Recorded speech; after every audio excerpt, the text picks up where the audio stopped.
बहुत सारे शिव भक्त नियमित 12 ज्योतिर्लिंग को याद करते ही हैं, लेकिन बहुत कुछ नए शिव भक्त रहते, उसको पता नहीं होता तो कभी कभी भूल जाते। लेकिन ऐसा नहीं कि ये स्तोत्र आप स्नान करके पवित्र होकर ऐसे आसन पर बैठकर, जरूर ये तो हमारी परंपरा है, लेकिन आप बिस्तर में सोए सोए आंख खुल गई, जितने स्तोत्र कंठस्थ हैं सभी स्तोत्र का गायन कर लीजिए। प्रातःकाल नींद में से आंख खुल गई तो वहां सब पूजा पूर्ण होनी चाहिए, ऊर्जा के साथ अपने बिस्तर को छोड़ना चाहिए। वहां से खा खा कर आलस को साथ में लेकर बहुत सारी चिंता के पोटले उठाकर सुबह में बिस्तर से नहीं जागना है। सुबह में जब बिस्तर छोड़ते हैं ऐसे जागना है जैसे कोई साधु समाधि में से उठा है, उसको जीवन कहते हैं। कैसे आपका प्रातःकाल, कैसे आपका भोर होना चाहिए, ये भी बहुत बड़ी कला है। और कोई भी व्यक्ति की आंख 3 बजे के बाद खुल ही जाती है, एक बार तो खुलेगी, लेकिन आप सो जाते हैं 3 बजे नहीं तो 4 बजे, तो 4:30 बजे, 5 बजे तो पहले से किसी की भी आंख खुलती है। लंकाधिपति का भाष्य उनकी नहीं खुलती, वो निरंतर सोया रहता, क्योंकि उसको वरदान मिला है, उसको इंद्रासन नहीं मिला, उसको निंद्रासन मिला, इसीलिए निरंतर वो निंद करता रहता है। लेकिन हम सबको तो भगवान शिव जी ने विशेष जागृति अर्पण की है, हम सब जागते रहते हैं, इसलिए बहुत सारे इसमें शिव भक्त नियमित स्तोत्र का पाठ करते हैं। ऐसा नहीं कि एक बार ही करें, जितनी बार, बहुत बार कर सकते हैं। और मैंने बहुत बार कथा में कहा भी है कि 12 ज्योतिर्लिंग और 12 गणेश, उसका रोज स्तोत्र का पाठ करें। 12 ज्योतिर्लिंग है तो 12 गणेश भी है। प्रणम्याम शीर्षा देव गौरी पुत्र विनायक से लेकर शुरू करें। सभी कामना, सभी मनोकामना पूर्ण करने वाले स्तोत्र हैं 12 गणेश और 12 स्तोत्र ज्योतिर्लिंग। तो कल मैंने सोमनाथ महादेव की कथा को पूर्ण किया संक्षेप में, अल्पीकरण में। और आज हम शैल श्रृंगे, हमारा दूसरा ज्योतिर्लिंग है जिनका नाम है मल्लिकार्जुन महादेव। बहुत सारी उसकी पूरक कथाएं, इतने मल्लिकार्जुन महादेव की विस्तार कथाएं, जो कि सभी पुराणों में अलग अलग मत मतांतर रहता है। और बाद में लिख देते हैं कल्प भेद से कथा, कल्प भेद, ऐसे बहुत सारे मंतव्य कहकर अलग अलग कथा की हैं।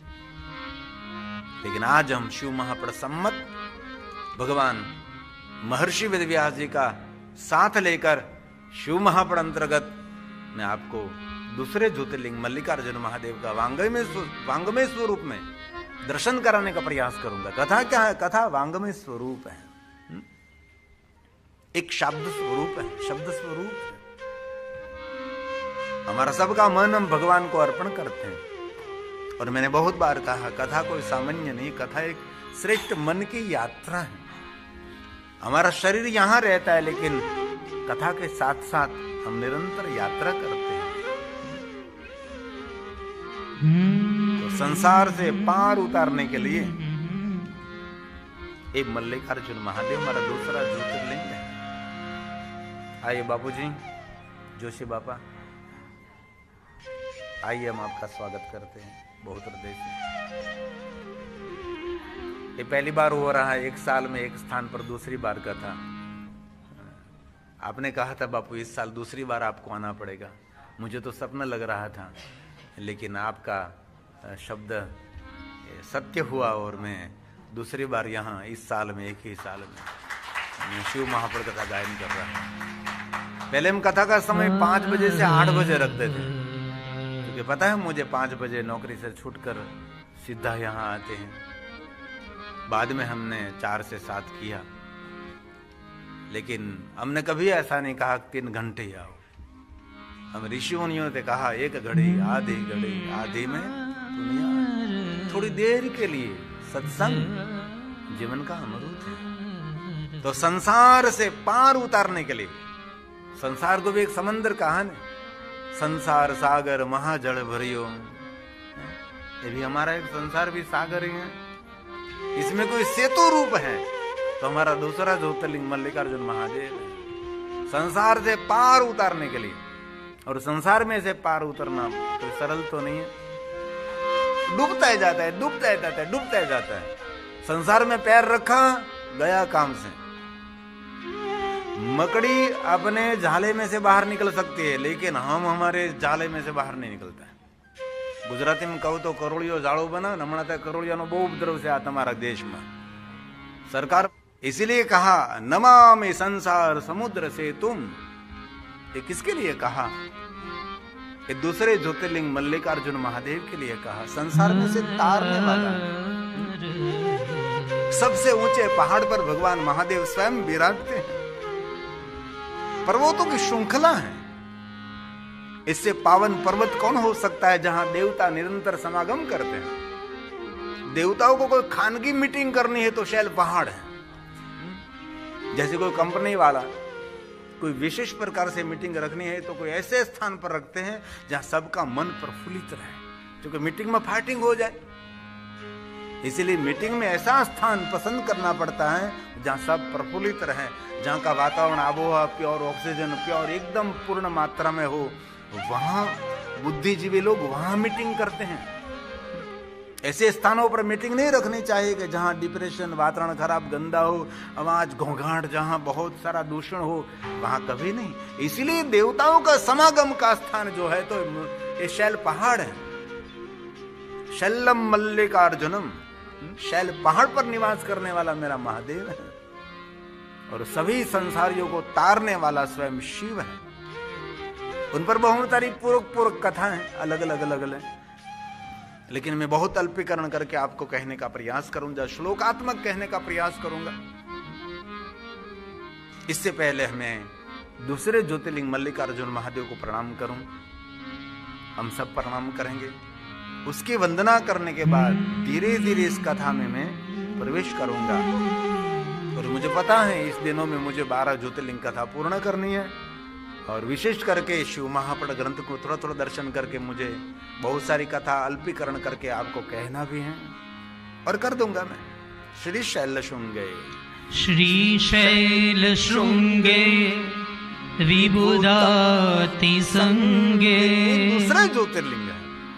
तुलाद्रि तुंगे अपि मृदा वसंतम। कितनी सुंदर बात है। तुलाद्रि, देवेंद्र, सुरेंद्र, नरेंद्र, वैसे पर्वतों में तुलांद्री, श्रेष्ठ पहाड़, अति पावन पहाड़, जहां देवताओं का समागम का स्थान है, वही शैल पहाड़ है। शैल पहाड़ कोई कम नहीं। ये बहुत सारे देवता और ऋषि मुनियों के तपस्थली है। ये शैल पहाड़ है जहां स्वयं भगवान शिव और पार्वती ज्योति स्वरूप में विराजमान है।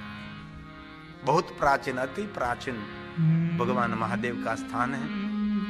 इनमें भी बहुत सारे भाइयों बहनों ने दूसरे ज्योतिर्लिंग मल्लिकार्जुन महादेव की यात्रा की होगी। हमने 2 बार वहां 9 दिन की कथा की है। पहली बार 9 दिन की हमने जगदीश भाई खाटोवाला के माध्यम से शिव महापण कथा का गायन किया। इस समय वहां 3 रसोई चल रही थी। एक मारवाड़ी समाज का रसोई अलग रहता था, गुजराती समाज का पूरा समूह था, जामनगर आसपास के, उसका एक रसोई घर अलग रहता था, और एक यात्रिकों के लिए संपूर्ण खुला रखते थे। 3 भंडारा चलता था। और इस साल ये जगदीश भाई इस दुनिया को छोड़कर उसने यात्रा कर लिया। उसके भी 4 ज्योतिर्लिंग लगभग बाकी रह गए हैं। उसकी तमन्ना थी कि मैं जीवित होकर मैं 12 ज्योतिर्लिंग की कथा में आयोजन करूं, लेकिन न करूं, न जानो जानकी न नाथ। पल भर नहीं, खबर नहीं, करे कल की बात। किसी को पता नहीं होता जीवन का सबसे बड़ा रहस्य है जितना हो सके ना सत्कार्य। हमारे बच्चे भगवान के भक्त भी होइए और सत्कर्म भी होना चाहिए, दोनों अलग हैं। भगवान के भक्त भी होना चाहिए और सत्कर्मी भी होना चाहिए, ये दोनों बाबत अलग हैं। बहुत लोग भगवान के भक्त होते लेकिन सत्कर्मी नहीं होते। बहुत लोग सत्कर्मी हैं लेकिन भगवान के भक्त नहीं होते। एक पहिए से कभी कोई गाड़ी नहीं चलती, 2 ही चाहिए। जब जो कि अब तो टेक्नोलॉजी ने 1 पहिए वाली गाड़ी भी निकाली है, साइकिल भी 1 पहिए वाली आती हैं, वो चलाते हैं लोग। अब तो दुनिया बदल रही है, अब तो सब कुछ संभव हो गया है। तो हमारा दूसरा ज्योतिर्लिंग जिनकी विशेष महिमा है, श्रीशैल शृंगे विबुधाति संगे तुलाद्रितुंगे अपि मृदा वसन्तम् तमर्जुन मल्लिक पूर्वमेकम् नमामि संसार समुद्र सेतु नमामि संसार समुद्र सेतु। भगवान कार्तिक के साथ जुड़ा हुआ ये हमारा ज्योतिर्लिंग है। भगवान कार्तिक स्वामी कहां रहते हैं? कैलाश में नहीं रहते। भगवान कार्तिक का स्थान अलग है, शिव जी का पुत्र है, लेकिन भगवान कार्तिकेय कैलाश में नहीं रहते। जाते हैं माता पिता को मिलने के लिए, दर्शन के लिए, प्रणाम करने के लिए। ये परंपरा है, महादेव ने दिया हुआ अलग कार्य है। इसलिए भगवान कार्तिकेय का स्थान है कुमार शिखर, जिनके बारे में कैलाश संहिता में उसका विस्तृत वर्णन किया है। कुमार शिखर पर रहने वाले भगवान स्वयं कार्तिकेय, जो शिव महापड़ ग्रंथ में रुद्र संहिता का एक भाग भी है जिनका नाम है कुमार खंड जिनको कहते, संहिता का एक भाग जिनको कुमार खंड कहते हैं। इनमें भगवान स्वयं कार्तिक जी कुमार खंड पर निवास करते हैं और बहुत सारे ऋषि मुनि देवता सब मिलने के लिए जाते रहते हैं। जैसे शिव जी की स्तुति की जाती है, वैसे ही भगवान कार्तिकेय की स्तुति की जाती है। शिव जी के लिए जो शब्द प्रयोग रहा है, वही शब्द प्रयोग भगवान कार्तिकेय के लिए सभी ऋषि मुनियों ने कहा है, क्योंकि स्वयं शिव का ही स्वरूप है। जो शिव में जो सामर्थ्य है, वही सामर्थ्य भगवान कार्तिकेय में है।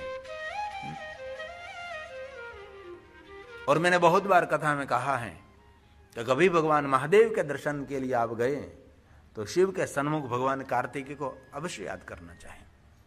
भगवान कार्तिकेय के बिना भगवान महादेव की प्रसन्नता नहीं है। और आप भी व्यवहारिक बुद्धि में किसी के घर आप जा रहे हैं तो इसके घर के अंदर जितने बच्चे हैं उसकी प्रशंसा करो। उसका बेटा है, उसकी बेटी है, कुछ पता नहीं, कुछ मालूम नहीं, पर तो भी अच्छे से उसका आदर करो, जो माता पिता की प्रसन्नता रहती है। कोई ना घरे जने મને કોઈ તમારા છોકરા હતા આમ ને મારા છોકરા તો આમ, તો ઘર જણે એમ કે નીકળો આમ, એને વ્યવહાર બુદ્ધિ કહેવાય છે। इसलिए व्यवहार बुद्धि होना बहुत आवश्यक है। इसलिए एक बार वामदेव ऋषि भगवान कार्तिकेय को मिलने के लिए कुमार खंड पर गए और किसी को मिलने के लिए जाते हैं तो पहले उनकी स्तुति की जाती है। कोई भगवान की पूजा का प्रारंभ रहता है तो प्रारंभ से पहले, पूजा से प्रारंभ पहले उसकी स्तुति रहती है। कथा का प्रारंभ करें तो कथा से पहले भगवान की स्तुति की जाती है, मंगलाचरण किया जाता है, बहुत सारे भगवान के स्तोत्र का गायन किया जाता है, बाद में भगवान की कथा का प्रारंभ रहता है। और किसी को आप फोन कर रहे हैं तो सीधा आप काम नहीं बताएंगे, पहले उसकी स्तुति करेंगे, कैसे हो, सब कुछ ठीक चल रहा है, आपका बेटा बेटी सब कुछ, आपका आरोग्य, मानसिक शारीरिक स्थिति ठीक है, आर्थिक स्थिति ठीक है। अरे आर्थिक स्थिति तो बहुत ठीक है तो 10,000 रुपया भेजिए। आर्थिक स्थिति ठीक है तो भेजिए। ऐसे ही उसकी कहते स्तुति कहते हैं उनकी, ऐसे किया जाता है। बाद में हमारा आपका जो मूल कार्य है उसके बाद आप शुरू करते हैं। तो वामदेव ऋषि ने भगवान कार्तिकेय की सुंदर स्तुति की, बहुत लंबी स्तुति है, लेकिन बहुत कुछ नहीं, लेकिन थोड़े शब्द के द्वारा हम भगवान कार्तिकेय को प्रणाम करेंगे। और जो महादेव के सन्मुख भगवान कार्तिकेय को याद करता है वो सभी क्षेत्रों में सफल हो सकता है, वो विजय देता है। और भगवान कार्तिकेय कभी कहीं भी पराजित नहीं हुए।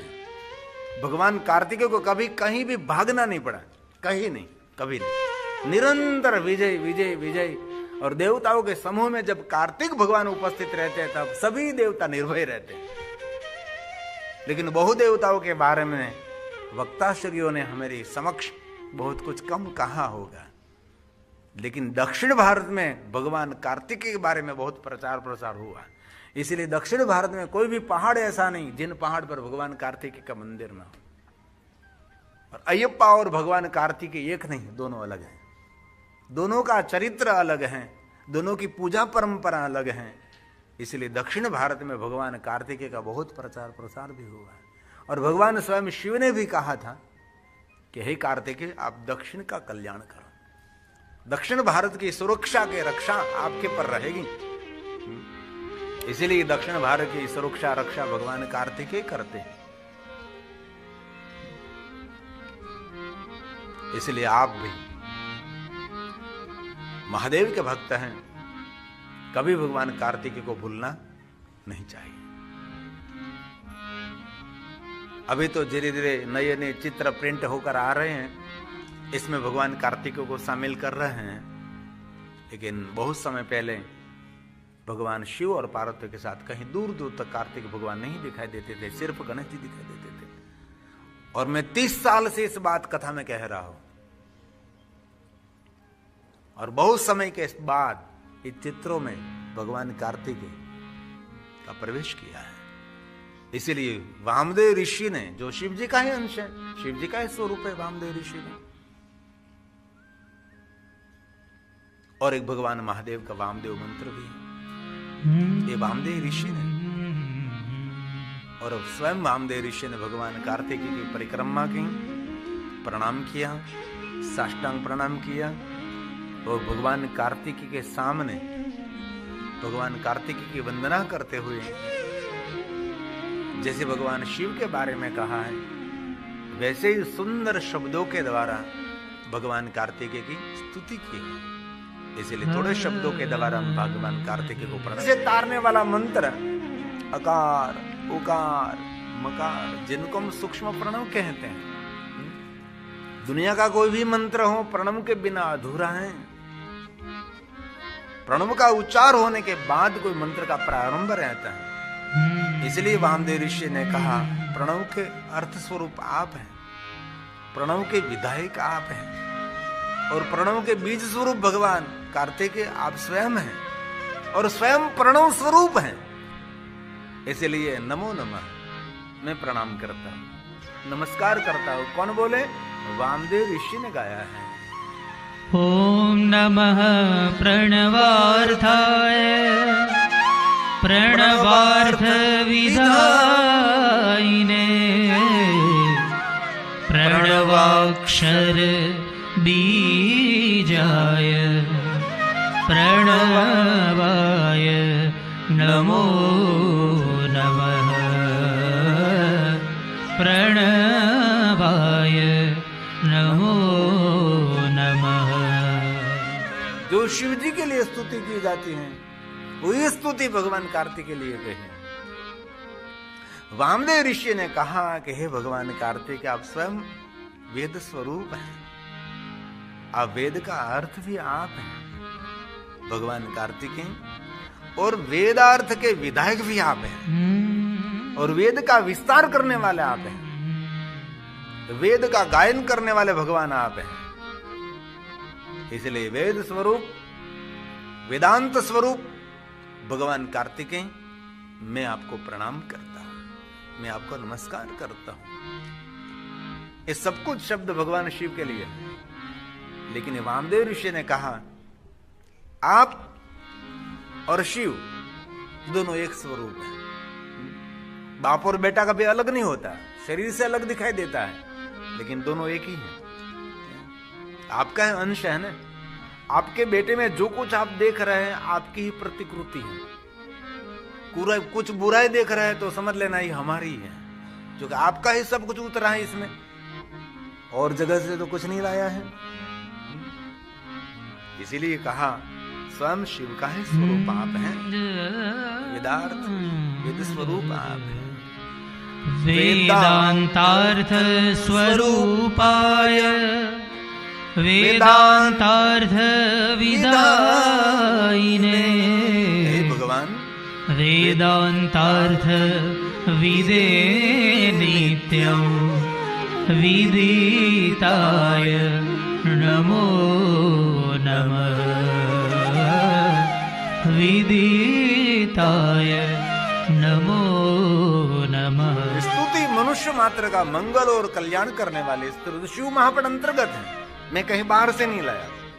ये सब कुछ शिव महापट, इतने स्तवन है, इतने स्तुति शिव महापट ग्रंथ में, एक एक स्तवन एक एक स्तुति पर 9 दिन कथा हो सकती है। ये शिव महापट ग्रंथ की श्रेष्ठता है, ये शिव महापट ग्रंथ की विशेषता है। लेकिन एक ग्रंथ का विस्तृत विवरण करने वाले धीरे धीरे वक्ता खिल रहा है, कठिन है, सरल तो है ही नहीं। वामदेव ऋषि ने कहा, भगवान कार्तिकेय, जो मैं कुछ बोल रहा हूं इस स्वयं भगवान शिव को ध्यान में रखते हुए बोल रहा हूं। महादेव में जो जो हमने देखा है सब कुछ हम आप में देख रहे हैं।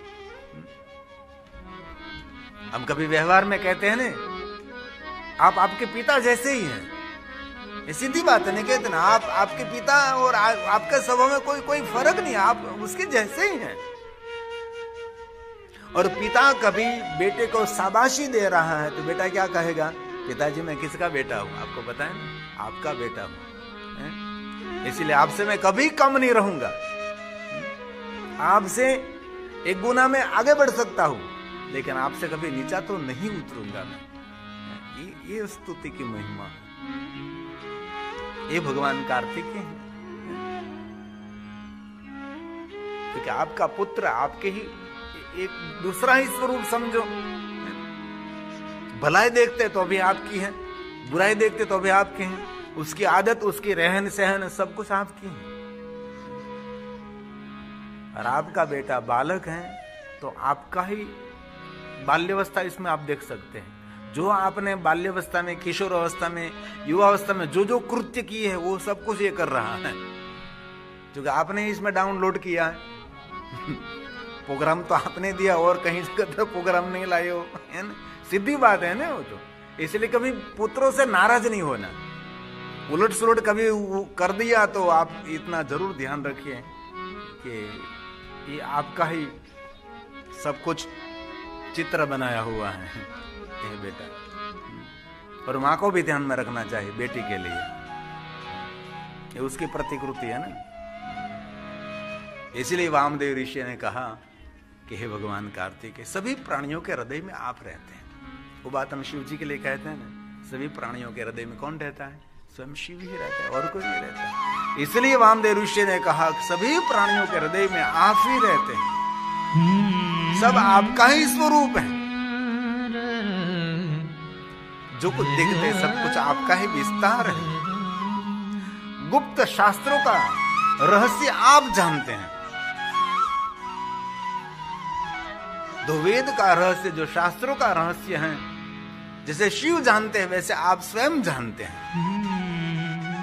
जो गुह्य से भी गुह्य है, गुप्त से भी गुप्त है, किसी को भी पता नहीं, ये सब कुछ भगवान कार्तिकेय आप जानते हैं। आपके सिवा दूसरा कोई जानता ही नहीं। भूत भविष्य वर्तमान के आप अधिष्ठाता है, सब कुछ आपके हाथ में है। समय को रोकना, समय को चलाना सब कुछ आप ही कर सकते हैं।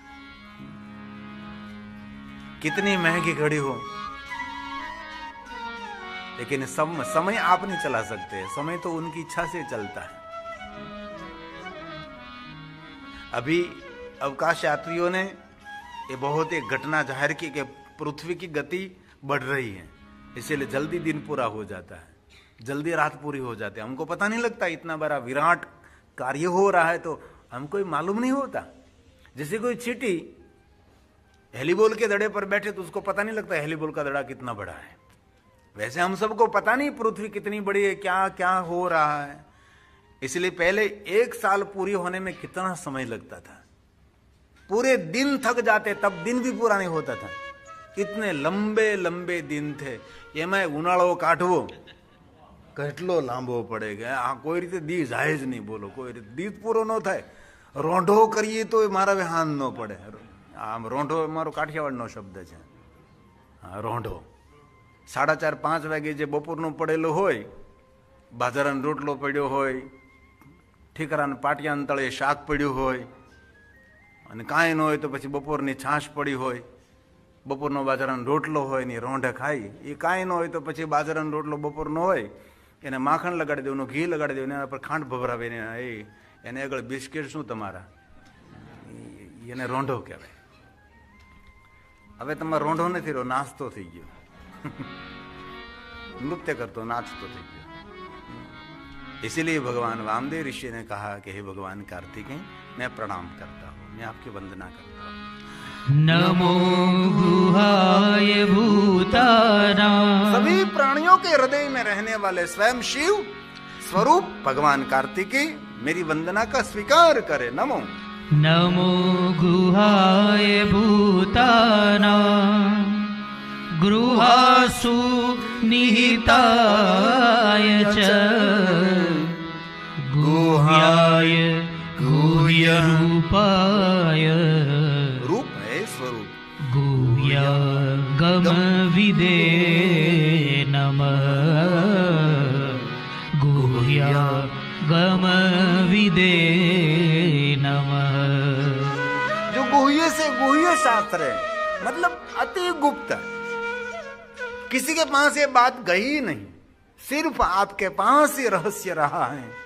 जो गुप्त से गुप्त है, गुह्य से भी गुह्य है, उसके विस्तार आप कर सकते हैं. शास्त्रों का गुप्त रहस्य जो अर्थ उपार्थ है, एक अर्थ होता है, एक उपार्थ है, एक दूसरा भी अर्थ हो सकता है. जैसे गुजराती भाषा द्विअर्थी भाषा है ना, ऐसे भी इसका अर्थ उसका भी अर्थ कर सकते हैं. ऐसे भगवान कार्तिकेय मैं आपको प्रणाम करता हूं. बड़े से बड़े आप हैं, छोटे से छोटे आप हैं, सूक्ष्म से सूक्ष्म भी आप हैं, और विराट से भी विराट आप ही हैं. पर भी आप हैं, अपर भी आप हैं, आत्मा भी आप है और परमात्मा भी आप है. हम सभी आत्मा हैं, हम सब जहां से आए हैं ये परमात्मा है. ये सब कुछ आप है भगवान. परमात्मा स्वरूप ने भगवान कार्तिकेय छोटे से भी छोटे और बड़े से भी बड़े. ये बात महादेव के लिए पुष्पदंत ने भी गाई थी कि बहुत छोटे से छोटे रूप आप हैं और बहुत बड़े से बड़े, जिनका छोटापन कोई देख ही नहीं सकता, इतना छोटा स्वरूप आपका है. इतने छोटे हैं, इतने छोटे, इतने छोटे हैं. कोई अपनी आंखों के द्वारा ऐसे छोटे स्वरूप को देख ही नहीं सकता, इतने छोटे हैं. और इतने बड़े हैं, उससे कोई बड़ा दुनिया में है ही नहीं. इन सभी स्वरूपों को मैं प्रणाम करता हूं.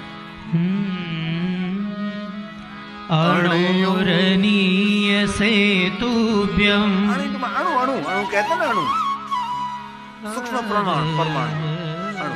बैक्टीरिया को देख सकते हैं कोई? आपके हाथ पर बहुत सारे करोड़ों की संख्या में बैक्टीरिया रहते हैं. सैनिटाइजर करने से सभी बैक्टीरिया अच्युतम केशव.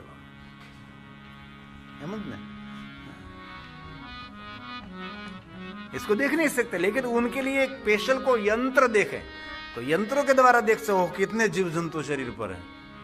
पेट में भी पूरा ब्रह्मांड है, इतने जीव जंतु पेट में रहते हैं.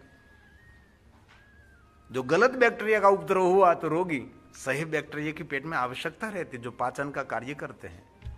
दही क्या है? दही बैक्टीरिया का समूह है. जीव भोजन जीवो, हम एक जीव बहुत सारे जीवों को भक्षण करते हैं, तब कोई जीवित रहता है. जिनको शिव महापुराण ग्रंथ में कहा, संसार मूल पापानि तानि नश्यन्ते. संसार के जो मूल पाप है ये शिव जी इनमें से मुक्त कर सकते हैं. संसार के जो मूल पाप, कभी गरुड़ पुराण सुने तो पता लगेगा इसमें कितने पापों का वर्णन है. इन सब के पाप में से मुक्त होने के लिए शिव का भजन करें. ये बात यहां करें. परमाणु जो आंख के द्वारा और कोई यंत्रों के द्वारा भी देख नहीं सकते, इतने छोटे स्वरूप आप हैं और कोई नाप नहीं सकता. ऐसे बहुत बड़े से बड़े भगवान आप हैं. ये भगवान वामदेव ऋषि ने स्वामी श्री कार्तिक जी को कहा. कार्तिक स्वामी है. अणोर अणोरणीय सेतुभ्यं. मैं भगवान को प्रणाम कर रहा हूं. महतो महतोऽपि महीयसे महान से महान नमः परावरज्ञाय परमात्मा स्वरूपिणे परमात्मा स्वरूपिणे। हे भगवान कार्तिकेय, आप देवताओं के रक्षक हैं, इसलिए दानवों को जड़मूल में से उखाड़ कर फेंक देते हैं। दानव का बीज भी नहीं रहने देते। कहीं भी दानव, दूसरा दानव इसमें से कोई उत्पन्न हो, ऐसा कभी आप रखने, दानवों को जड़ से उखाड़ने वाले, कहीं बीज भी नहीं रहने देते, तो उसको जड़ में से उखाड़ना पड़ता है। एक रह गया, एक में से अनेक होने लगते हैं, हो रहा है एक में से अनेक। और कथा भी हमने बहुत सुनी है कि कोई असुर का एक रक्त बिंदु धरती पर गिरता है, इसमें से हजारों असुर प्रकट होने लगते थे। और मां स्वयं जगदम्बा काली बनी, खप्पर भर लिया और पी गई, सबको जड़ मूल में से नष्ट कर दिया। ऐसे भगवान कार्तिक के लिए कहा है कि दानवों को जड़ मूल में से दूर करने वाले सूर्य समान तेजस्वी हे भगवान कार्तिकेय मैं प्रणाम करता हूं। मंदार पुष्पों की माला धारण करते हैं, रत्न जड़ित सुंदर मुकुट धारण करते हैं भगवान, सुंदर आभूषण आप धारण करते हैं। स्कंद भगवान कार्तिकेय मेरे प्रणाम का स्वीकार करें। ये शिव जी के पुत्र है कार्तिकेय, जो सेनापति हैं, सबकी रक्षा करते हैं। देवताओं ने भी कहा है कि जब से हे कार्तिकेय आप हमारे सेनापति बने, तब से हम कभी कहीं भी पराजित नहीं हुए। बाद में कोई देवी कोई अवतार धारण नहीं करना, पराजित तो होते रहे। और पहाड़ों के कंदरा में छुप गए, दूर दूर चले गए, देवता परास्त हुए। जब से शिव जी का बड़ा पुत्र कार्तिकेय देवताओं के सेनापति बन गए, तब से कहीं भी कोई देवी को भी कष्ट नहीं सहन करना पड़ता, कोई युद्ध नहीं करना पड़ा, जब से कार्तिक स्वामी देवताओं के सेनापति बने। ये भगवान कार्तिक की महिमा है, इसलिए कहा स्कंदाय स्कंदरूपाय मिहिरारुण तेजसे। महिरारुण तेजसे એટલે वरुण सूर्य, सूर्य समान तेजस्विता आप में है, मैं प्रणाम करता हूं। सामान्य तेज नहीं, सूर्य समान भगवान शिव, भगवान कार्तिक में ऊर्जा है। असुरों का संहार करने वाले हैं। अरुण એટલે सूर्य, अरुणोदय नहीं कहता, अरुणोदय हो गया, सूर्य नारायण उदय हो गया। ए स्कंदा असुरों को जड़मूल में से निकंदन निकालने वाले हैं। ऐसे भगवान कार्तिकेय में प्रणाम करता हूं। बहुत हृदय से आपको कहता हूं, कभी कार्तिक समय को भूलना नहीं चाहिए। अब भगवान के मंदिर में, आपके छोटा सा मंदिर आपके घर में है, इनमें कभी भूलना नहीं चाहिए, भगवान कार्तिक को याद करना ही चाहिए। लेकिन बहुत देवता ही हमारे से छूट गए हैं, प्रचार प्रसार से कारण बहुत छूट गया। सभी देवताओं का अलग अलग सबके कार्य रहते हैं, इसलिए भगवान कार्तिक के लिए वामदेव ऋषि ने, मैं तो बहुत कम शब्दों में, बाकी बहुत लंबी स्तुति है। ए स्कंदाय स्कंदाय स्कंदरूपाय मिहिरारुण तेजसे। नमस्कार करता हूं। नमो मंदार मालोद्यन मुकुटादि भृते सदा मुकुटादि भृते सदा। भगवान कार्तिक के सुंदर मुकुट को धारण करते हैं, अति सुंदर आभूषण धारण करते हैं, मंदार पुष्पों की माला अपने अंग पर धारण करते हैं। ऐसे शिव जी के पुत्र और शिव जी के शिष्य भी, कितनी सुंदर बात। भगवान कार्तिक आप महादेव के पुत्र भी हैं और भगवान महादेव के शिष्य भी हैं। पुत्र पुत्र भी है और पुत्र मित्र भी है। ये भगवान कार्तिक के लिए कहा है, पुत्र भी है, शिष्य भी है, मित्र भी है और भगवान महादेव के भक्त भी आप हैं। ये भगवान कार्तिक है। और माता पिता को निरंतर आनंद देने वाले और माता पिता को संतुष्ट करने वाले आप हैं। आपकी अद्भुत लीला से माता पिता संतुष्ट है। कौन पुत्र सफल हैं?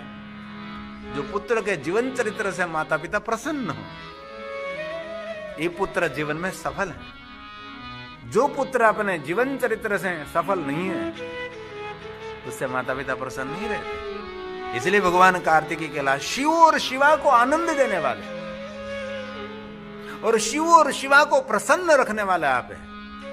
आप शिव जी के पुत्र भी है, मित्र भी है और शिष्य भी है, और आपके पिता महादेव के भक्त भी है। और हमने बहुत बार कथा में कहा, पुत्र कभी महादेव का भक्त भरे कम रहे, लेकिन पितृभक्त होना चाहिए, मातृभक्त होना चाहिए।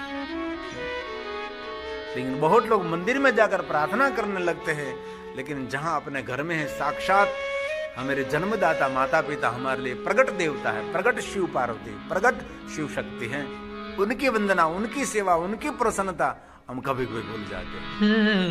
कार्तिक स्वामी ने नहीं करा। कार्तिक स्वामी ने अपने माता पिता को बहुत सुख दिया, आनंद दिया। आनंद का स्वरूप ही माता पिता भगवान कार्तिक को देखकर अति प्रसन्न रहते हैं। इसलिए वामदेव ऋषि ने भगवान कार्तिक के लिए कहा, शिव शिष्याय पुत्राय, शिव शिष्याय पुत्राय, शिवस्य शिवदायिने। भगवान कार्तिकेय शिव प्रियाय शिवयो आनंद निधये नमः,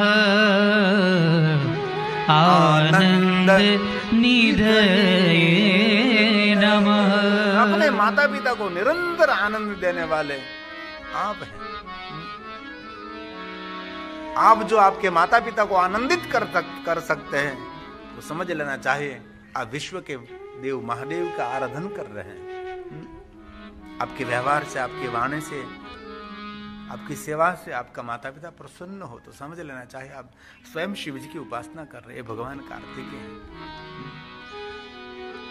दक्षिण भारत में बहुत बड़े बड़े मंदिर हैं, बहुत बड़ा, बहुत पहाड़ पहाड़ पहाड़।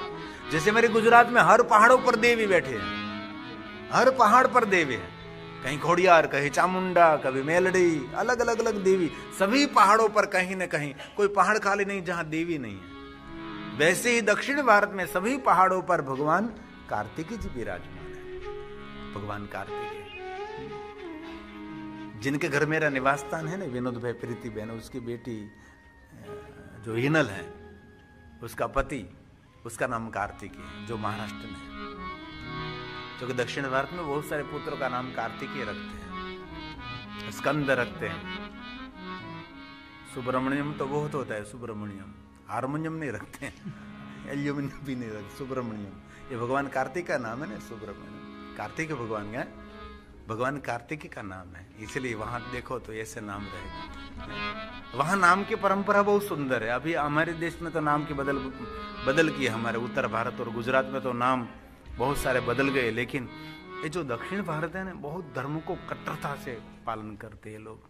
वहाँ के ब्राह्मण भी इतने कट्टर हाथों हैं, इतना नियमों का अनुसरण पालन करते हैं। वहाँ के कोई मंदिरों में हमको पैर रखने नहीं देते, कहीं कोई मंदिरों में, शिवालय में, देवी मंदिर में, अंदर कोई नहीं, बाहर से।